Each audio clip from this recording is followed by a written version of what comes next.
The sun hung low in the sky as the group of friends gathered at the edge of the dense forest.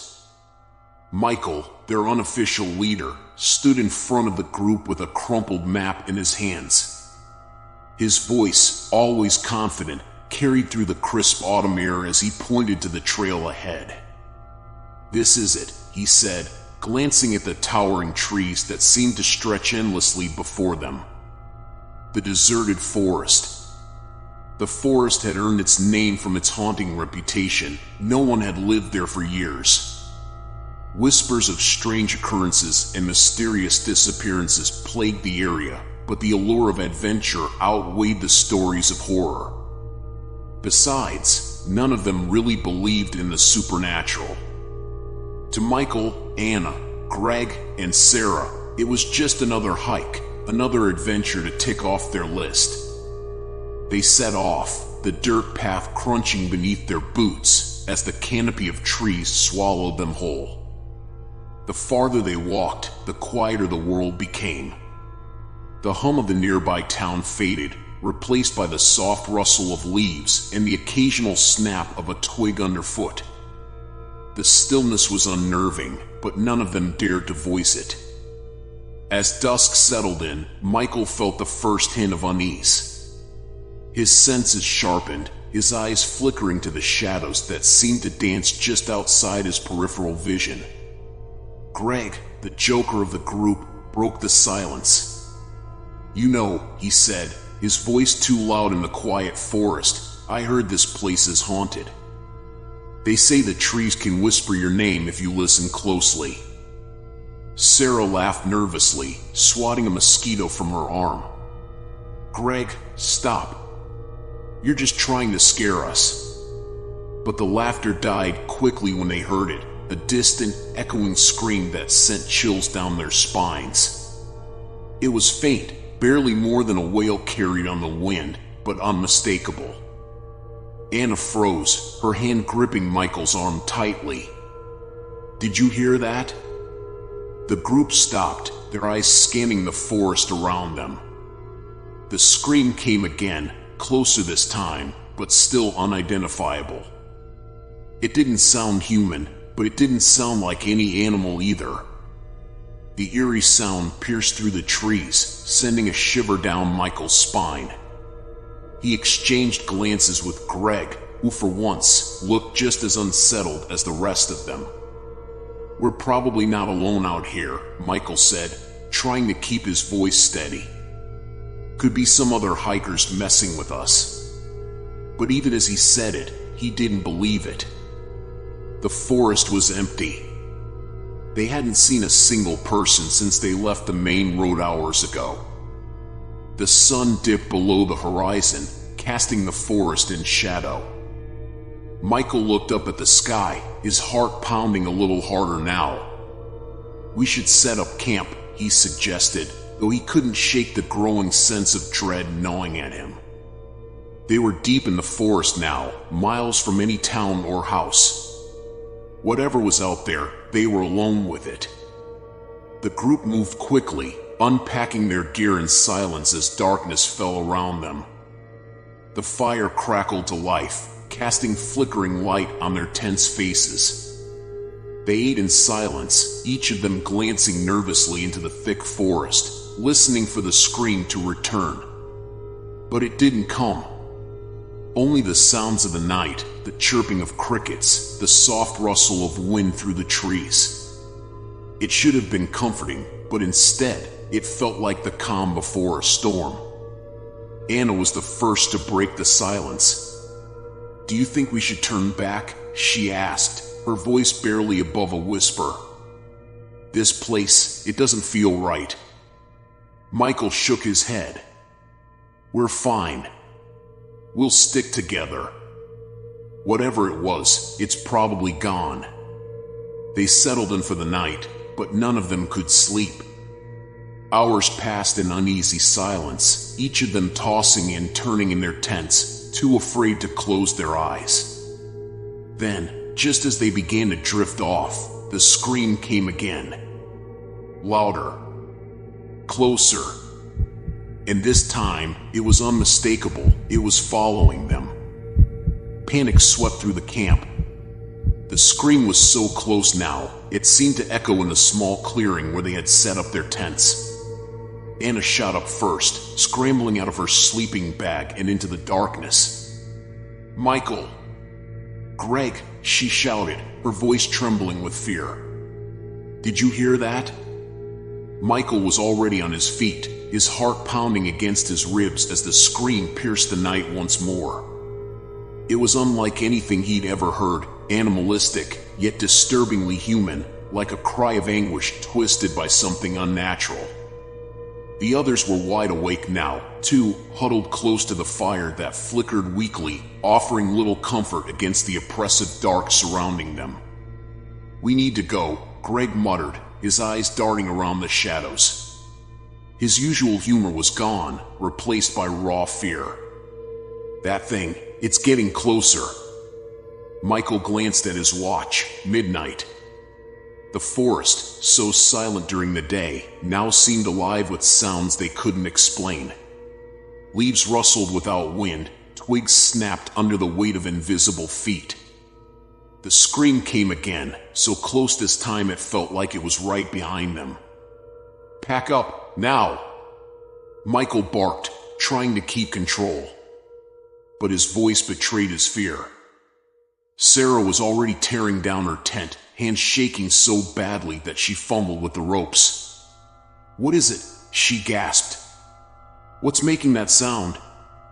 "We don't know, and we're not sticking around to find out," Michael said, shoving his things into his pack as fast as he could.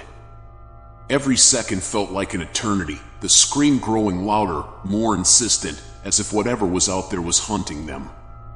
But that was impossible, wasn't it?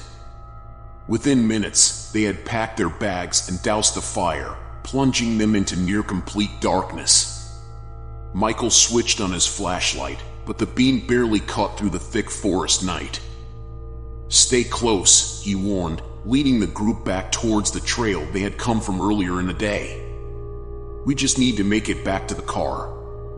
But as they started moving, they quickly realized something was wrong.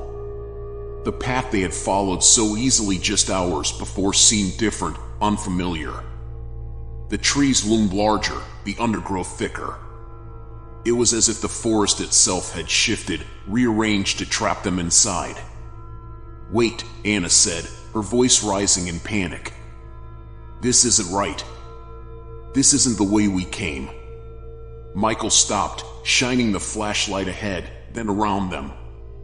His pulse quickened as the reality sank in. They were lost. He'd been so sure of the trail before, but now every tree looked the same, every direction seemed wrong. The scream echoed again, closer still, but this time it wasn't just one sound. It was many. A chorus of howls that seemed to encircle them. "Run!" Greg shouted, breaking into a sprint. The others followed without question, adrenaline surging through their veins.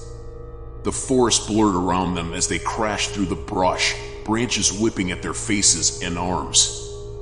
The screams chased them, growing louder and more frantic with every step. Michael's mind raced. It felt like something was toying with them, herding them deeper into the forest. His legs burned, his lungs felt like they were going to burst, but he couldn't stop. He wouldn't stop, not with those sounds closing in. Suddenly, Sarah tripped over a root and went down hard with a scream of her own. Michael skidded to a halt, rushing back to her side. "Sarah, get up," he shouted, pulling her to her feet as quickly as he could. But when he looked up, Greg and Anna were gone, vanished into the dark. The only sound was the ragged breathing of Sarah beside him and the relentless screams closing in. "We need to find the others," Sarah whispered, her face pale in the dim light of the flashlight. Michael nodded, scanning the darkness for any sign of movement. "They can't be far," he said, trying to keep his voice calm, but the fear gnawed at him like a predator stalking its prey. He knew something was terribly wrong. This wasn't just a case of being lost.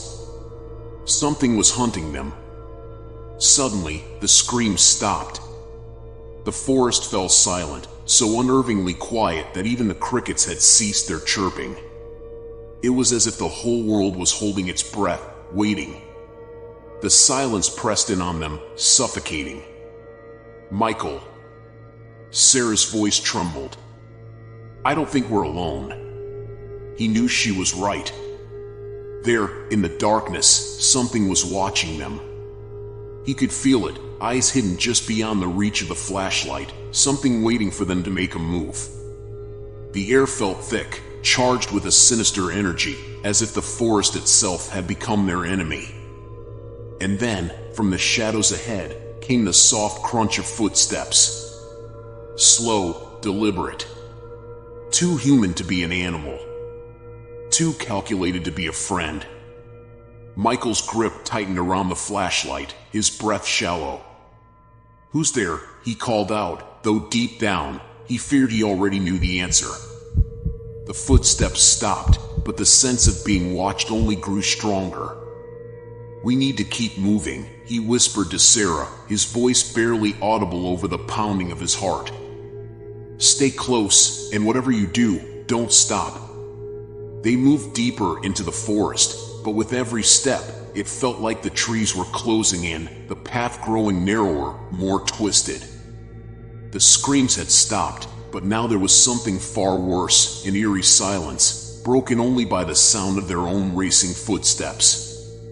The silence wrapped around them like a suffocating blanket as Michael and Sarah pushed forward through the dense undergrowth. Every crack of a branch, every shuffle of leaves made them flinch.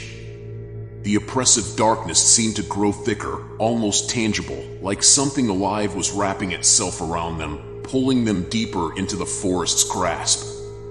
"Michael, where are we?" Sarah whispered, her voice trembling, though she tried to steady it. She clung to his arm as they moved, her breaths ragged from both fear and exhaustion. Michael didn't respond immediately, his mind racing. He could barely make out the faintest hint of a trail beneath his feet, if this even was a trail anymore. It felt like they were moving in circles, but every time he stopped to get his bearings, he sensed that feeling again, that they were being watched. "I don't know," he finally admitted, his voice grim. "But we can't stay here. We need to keep moving." As they trudged forward, the dense trees began to change. The ground became softer, almost like they were stepping on moss or something more unnatural. Michael's flashlight flickered, casting long shadows across the twisted shapes of the trees, which now seemed to loom closer with every step. Then, suddenly, the air shifted. A low, bone-chilling wind blew through the trees, carrying with it a foul smell, like something rotting deep within the earth. It was a stench so powerful that it made Michael gag. Sarah pressed a hand over her mouth, her eyes wide with panic. Before either could speak, the wind brought another sound, a faint rustling, as if something was moving just behind them. Michael spun around, sweeping his flashlight through the trees, but there was nothing. Just the thick shadows and the oppressive darkness. Sarah grabbed his arm, her fingers digging into his skin. "Did you hear that?" she whispered, barely able to hide the terror in her voice. "Yeah," Michael muttered, taking a step back. The air felt wrong, like something was about to strike. And then, from the corner of his eye, he saw it, a figure. Just a fleeting glimpse, a silhouette moving swiftly between the trees. Michael's heart stopped for a moment.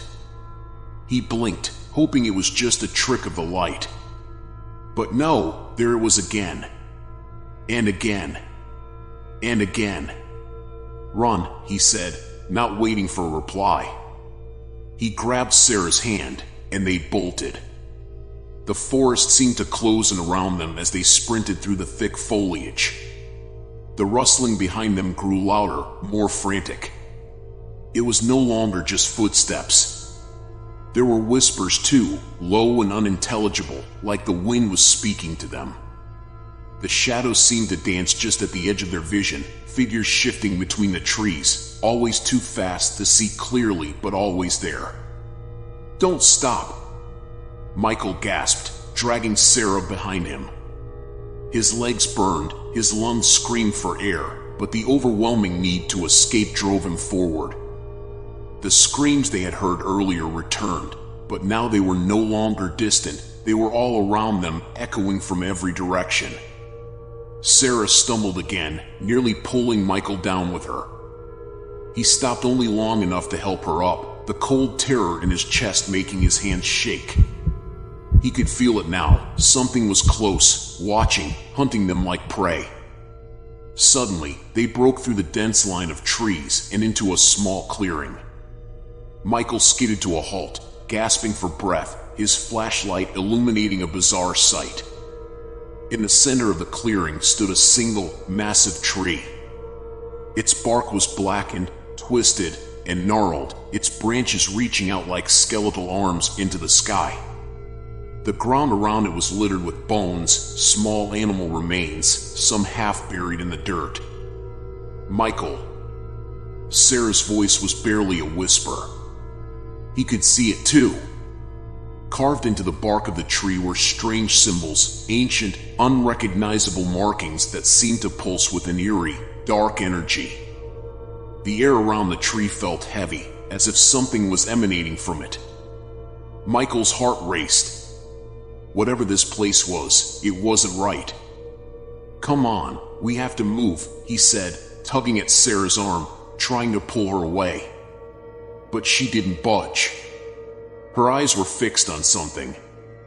Slowly, Michael followed her gaze and froze. At the base of the tree, partially obscured by the shadows, was a figure. It was crouched low, its body contorted in an unnatural way, head tilted at an impossible angle. The figure was pale, almost white, its skin stretched tightly over bones that jutted out grotesquely. It wasn't moving, but Michael could feel its gaze, those hollow, black eyes fixed on him, empty yet filled with malice. It was waiting. And then it moved. In one fluid, jerky motion, the figure stood, its body snapping into place with a series of sickening cracks. It took a step forward, and the ground beneath it seemed to wither and die. The screams began again, but this time they were different, closer, louder, and unmistakably human. "Go!" Michael yelled, pulling Sarah with all his strength. They tore through the clearing, plunging back into the forest. Behind them, the figure moved with inhuman speed, its footsteps barely audible over the cacophony of the night. Branches whipped at their faces, the terrain becoming more treacherous with every step. Michael's mind raced. There was no escape. They were trapped in a nightmare, and the forest wasn't going to let them go. But then, through the dense trees, Michael saw it, light. The faintest glow, just ahead. It was a beacon of hope in the suffocating darkness. He pushed harder, dragging Sarah along, his legs screaming in protest. They burst through the trees and found themselves standing on the edge of a steep ravine. Below them, a river churned, dark and fast. The light they had seen was coming from the other side, a single, flickering lantern hanging from a tree. Behind them, the figure had stopped at the edge of the forest, watching, waiting. It tilted its head again, those black eyes gleaming with an almost predatory curiosity. Michael knew they had no choice. He looked at Sarah, who nodded, her face pale with fear. Together, they leaped. The icy water hit them like a wall, dragging them under instantly. The current was stronger than Michael had anticipated, pulling them downstream with terrifying speed. He fought to keep his head above water, but the force of the river was relentless. He lost sight of Sarah, his vision blurred by the spray and darkness. Panic gripped him, but he couldn't stop. He couldn't let the river take him. He struggled to swim, his arms burning as he fought the current. Finally, after what felt like an eternity, Michael managed to grab onto a rock jutting out from the riverbank. He pulled himself up, coughing and gasping for air, his entire body shaking with exhaustion. But when he looked back, there was no sign of Sarah. Michael's breath came in ragged gasps as he pulled himself onto the muddy riverbank, his drenched clothes clinging to his skin. The roar of the river behind him slowly faded, but his heart pounded relentlessly in his chest. The freezing water had numbed his limbs, but the searing panic in his mind kept him moving. "Sarah?" His voice was hoarse, barely audible over the rush of the water. He scanned the dark river, his flashlight long gone, swallowed by the current. There was no sign of her, no sound except the relentless churning of the river. The lantern light he had glimpsed before was nowhere to be seen. "Sarah," he yelled again, louder this time, his voice filled with desperation. Silence.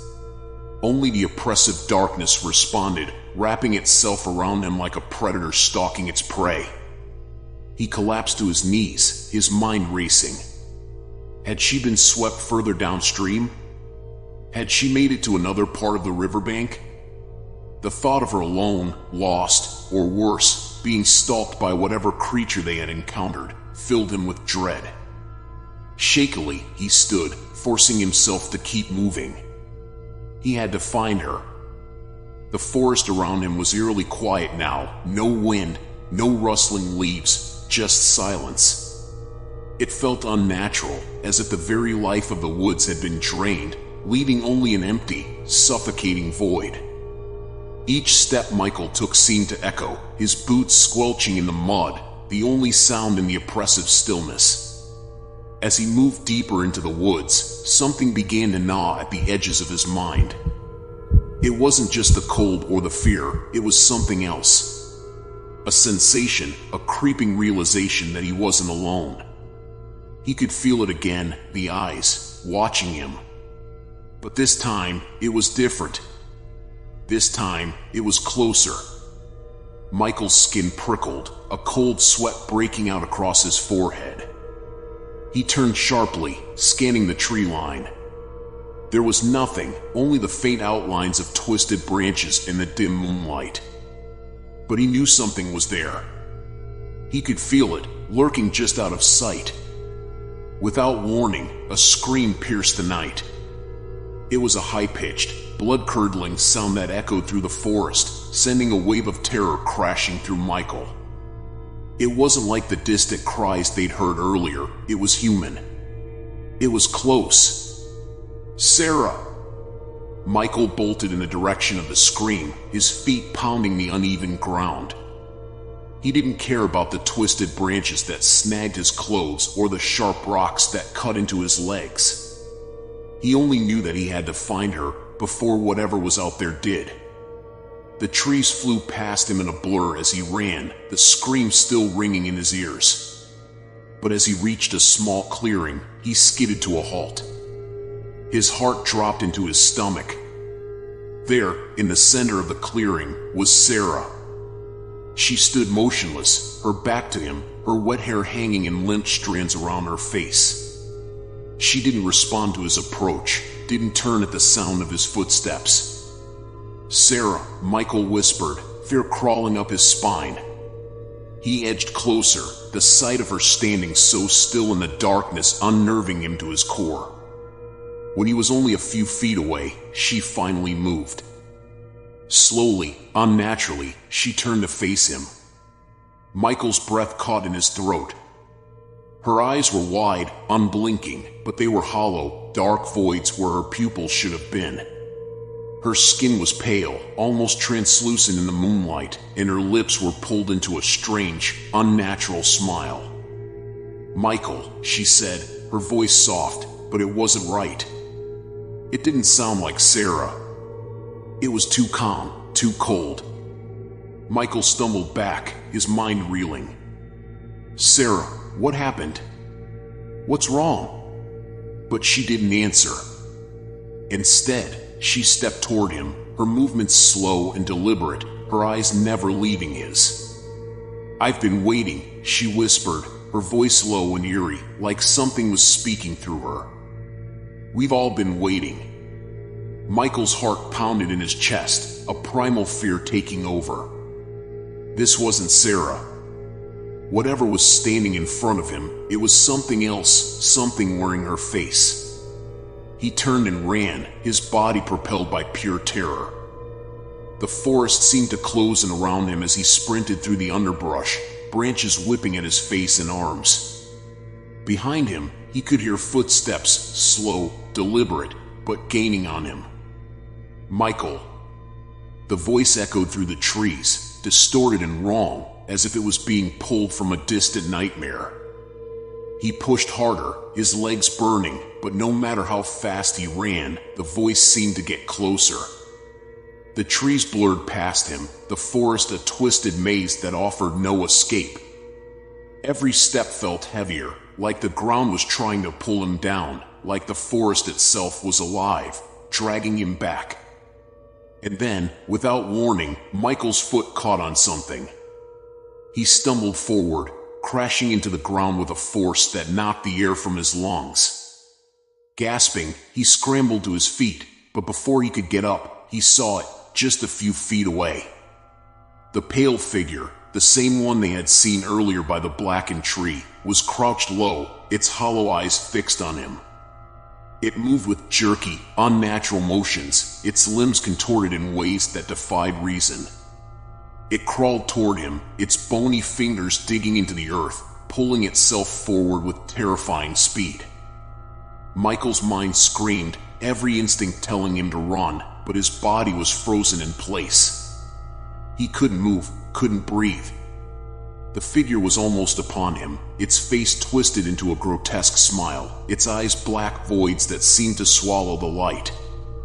And then, just as it was about to reach him, something snapped in his mind. With a surge of adrenaline, Michael kicked out, his foot connecting with the figure's outstretched arm. It let out a guttural, inhuman scream, recoiling as if burned. Michael didn't wait to see what happened next. He bolted, sprinting through the trees, his vision blurred by fear. The screams followed him, louder now, echoing all around him. But he didn't stop. He couldn't stop. He didn't know how long he ran, or how far. All he knew was that he had to keep moving, had to keep running, until he found a way out of this nightmare. But deep down, he knew there was no escape. The forest wouldn't let him go. Michael's legs burned as he ran, lungs screaming for air, but he pushed himself harder. The twisted forest blurred around him, and the screams grew louder, closer, as if the forest itself was alive and hunting him down. His pulse pounded in his ears, the cold, damp air slicing through his throat with every gasping breath. The ground beneath his feet seemed to shift with every step, roots and rocks tripping him as if the forest was actively trying to trap him. He felt the weight of something unnatural pressing in on him, and he knew whatever was chasing him, whatever was lurking in the trees, wasn't going to let him escape. But just as the panic threatened to consume him, a light appeared in the distance, a faint glow, flickering like firelight through the dense underbrush. He changed course, hope surging through him. Maybe it was a cabin, or maybe someone was out there, someone who could help. His feet stumbled through the thicket, the branches tearing at his clothes and skin. He could still hear the whispers behind him, those unnatural, distorted voices, but he pressed on, eyes locked on the light. The ground sloped upward, and Michael scrambled up the incline, dirt caking his hands as he fought to stay upright. The light grew brighter as he crested the hill, and finally, he saw it, an old, dilapidated cabin nestled between the trees, a lantern flickering on its porch. He burst through the clearing, not caring how the place looked, only that it was shelter. His chest heaved as he reached the door, banging on it desperately. "Help! Please, let me in!" There was no response. Michael glanced back into the forest, the darkness pressing in on the edge of the clearing, the faint outlines of shadowy figures moving just beyond the trees. He couldn't wait. Grabbing the door handle, he forced it open with a grunt, stumbling into the cabin and slamming the door behind him. For a moment, there was only silence. The small, single-room cabin smelled of mildew and damp wood. The air was thick, oppressive, but it was better than the suffocating fear outside. Michael leaned against the door, trying to catch his breath, his mind spinning. He couldn't hear the screams anymore, but he didn't trust the quiet. Slowly, he moved further into the cabin, his eyes adjusting to the dim light. It was sparsely furnished, a single table, a few broken chairs, and a fireplace with cold ashes. The lantern that had drawn him in was perched on the windowsill, its flickering light casting long, distorted shadows across the room. But something felt wrong. The air in the cabin was thick, stagnant, like it had been sealed off from the world for too long. And then, Michael noticed it, a figure, sitting at the table. His breath caught in his throat. It was an old man, hunched over, his face hidden in the shadows. His skin was pale, wrinkled, and his clothes looked like they belonged to another century, covered in dirt and decay. He sat perfectly still, unmoving, as if he had been sitting there for years. Michael's hand tightened around the handle of a nearby chair, his instinct screaming that something was terribly wrong. "Sir," he called, his voice shaky. "Are you okay?" The man didn't move. Michael took a hesitant step closer, his heart hammering in his chest. "Sir?" Still nothing. The old man sat as still as stone, his back to Michael, his figure blending into the shadows. And then, with a sound that sent a shiver down Michael's spine, the man let out a low, rasping breath. Michael froze, his mind racing. He couldn't leave, something was out there, hunting him. But he couldn't stay here either. The air in the cabin felt heavy, suffocating, as if the walls themselves were closing in on him. Suddenly, the old man's head turned, just enough for Michael to see the hollow, black voids where his eyes should have been. His mouth opened, but no sound came out, only a dry, rattling breath that echoed through the room like a death rattle. Michael stumbled back, knocking over the chair in his panic. His heart pounded in his ears as he turned toward the door, ready to flee. But before he could take a step, the door slammed shut with a deafening bang, the cabin shuddering as if something immense had crashed into it. The temperature in the room plummeted, and a deep, guttural voice echoed from the shadows, filling the space around him.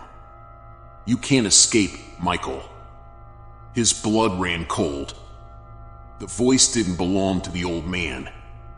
It was something else, something ancient and malevolent. He could feel it now, its presence, the oppressive weight of it, pressing down on him from every direction. Michael backed away, his eyes darting around the cabin for any way out.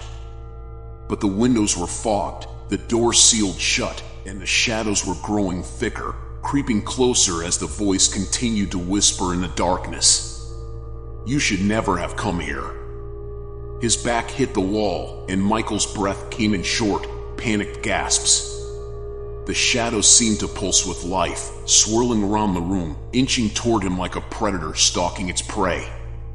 He closed his eyes, gripping the back of his neck in terror. He didn't know how much more he could take. The forest, the screams, the twisted figure, it was all too much. His mind was unraveling, and he was trapped in this nightmare with no way out. And then, through the haze of his panic, Michael heard it again, the sound of footsteps. Slow, deliberate, and close. He opened his eyes and looked toward the door. A figure stood there, its outline barely visible in the dim light. It was Sarah. But something was wrong. Her clothes were torn, her face gaunt, and her eyes, those same hollow, black voids he had seen earlier, stared at him with an unnatural, haunting calm. "You should have listened," she whispered, her voice like ice.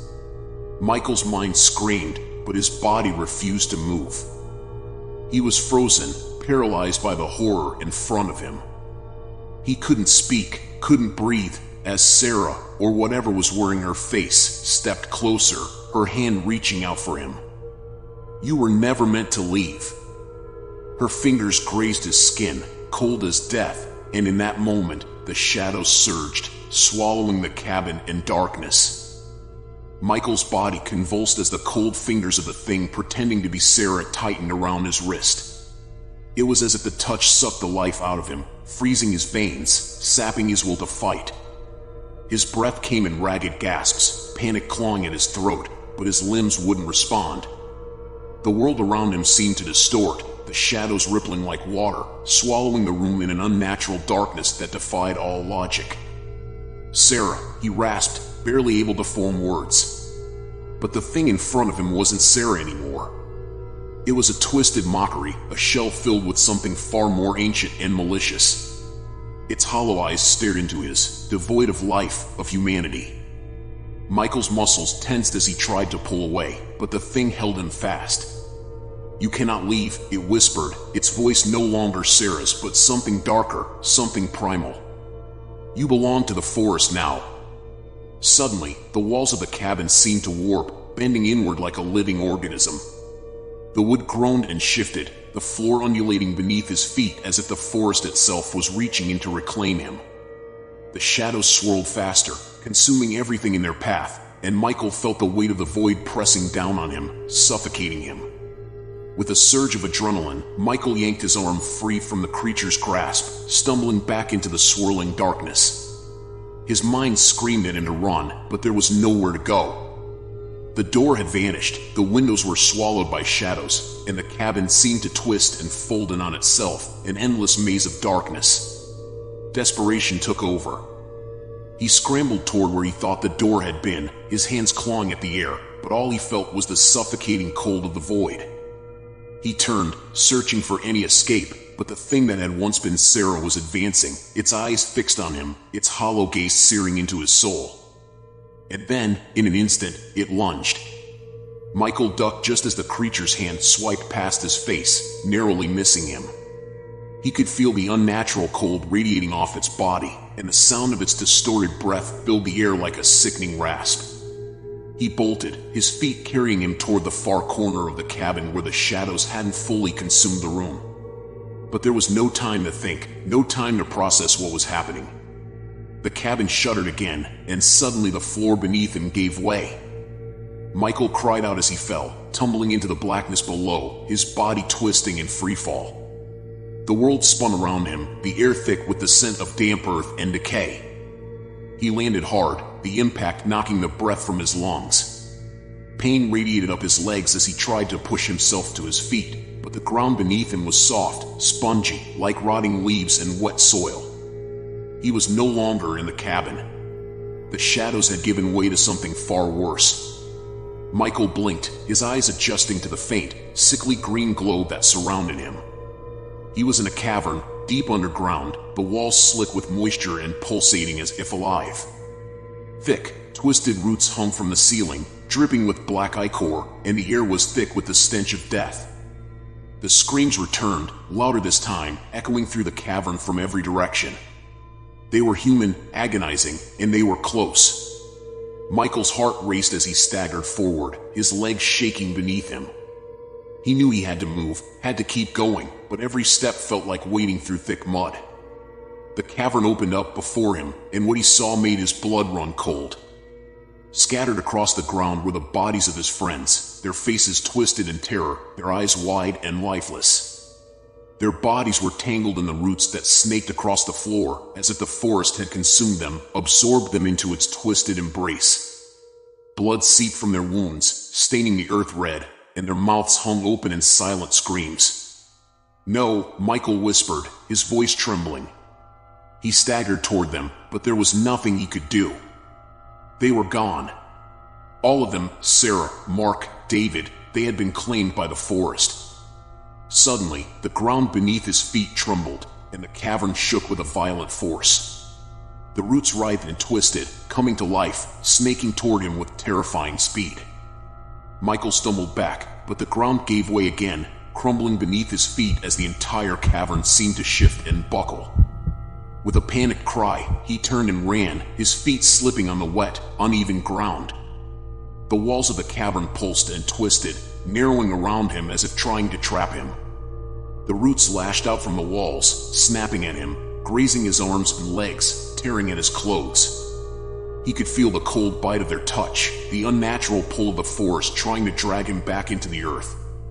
But Michael refused to stop. His breath came in ragged gasps, his lungs burning as he pushed himself forward, deeper into the twisting maze of the cavern. The screams followed him, louder now, deafening, as if the very souls of the forest were crying out for his blood. Just when he thought he couldn't go any further, when his legs felt like they would give out, he saw it, a faint light at the end of the tunnel. A way out. He forced himself forward, his heart pounding in his chest. The roots clawed at him, but he pushed through, his eyes locked on the light.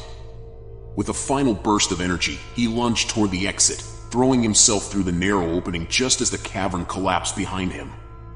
He landed hard on the forest floor, gasping for air, the cold night pressing down on him like a weight.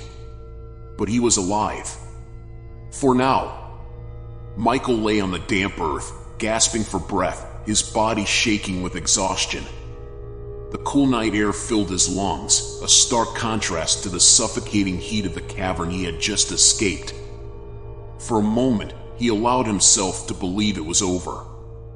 The eerie stillness of the forest surrounded him, broken only by the faint rustling of leaves in the wind. But deep down, he knew the nightmare hadn't ended.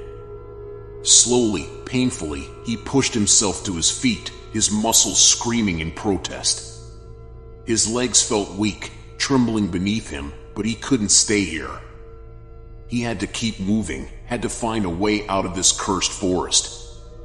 His friends were gone, consumed by whatever malevolent force lurked in the darkness. And now, it was coming for him. The moon hung low in the sky, casting a pale, ghostly light through the twisted branches of the trees. The path ahead was barely visible, swallowed by shadows, but Michael forced himself forward. Every step was a battle against the growing dread in his chest, the primal instinct that screamed at him to turn back. But there was no turning back. Not anymore. As he stumbled through the underbrush, the forest around him seemed to shift, closing in on him. The trees loomed taller, their gnarled branches twisting like skeletal hands reaching for him. The air grew colder, thicker, as if the very atmosphere was pressing down on him. And then, he heard it again, the sound that had haunted them from the beginning. The scream. It was closer now, piercing through the silence like a knife. It wasn't the scream of an animal, nor of any human Michael had ever heard. It was something else, something ancient and unnatural.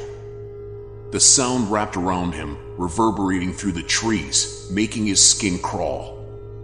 He quickened his pace, his heart pounding in his chest. But no matter how fast he moved, the scream followed him. Closer. Louder. Suddenly, the trees parted, and Michael stumbled into a small clearing. In the center, bathed in the moonlight, stood an ancient, twisted tree. Its bark was blackened and charred, its roots thick and gnarled, snaking across the ground like veins. There was something wrong about it, something that sent a chill down Michael's spine. And then he saw it. At the base of the tree, half buried in the earth, was the source of the screams. It was Sarah. Her body was twisted, her face frozen in an expression of pure terror, her eyes wide and unblinking. Her hands were clawing at the earth, as if she had tried to drag herself out of the ground. The sight of her sent a jolt of horror through Michael, but what was worse was the realization that she was still screaming. Her mouth was open, but the sound was not coming from her throat. It was coming from the tree itself. Michael backed away, his mind reeling with the impossibility of it all. But as he did, he felt the ground beneath him shift. The roots of the tree snaked forward, twisting around his ankles, pulling him down toward the earth. He struggled, panic rising in his chest, but the more he fought, the tighter the roots held him. The forest was alive. It had been alive all along. He looked back at Sarah's lifeless body, her mouth still open in that silent scream, and realization struck him like a blow. This was what had happened to all of them, to Sarah, Mark, David. The forest had claimed them, absorbed them into its twisted existence, and now it was coming for him. "No!"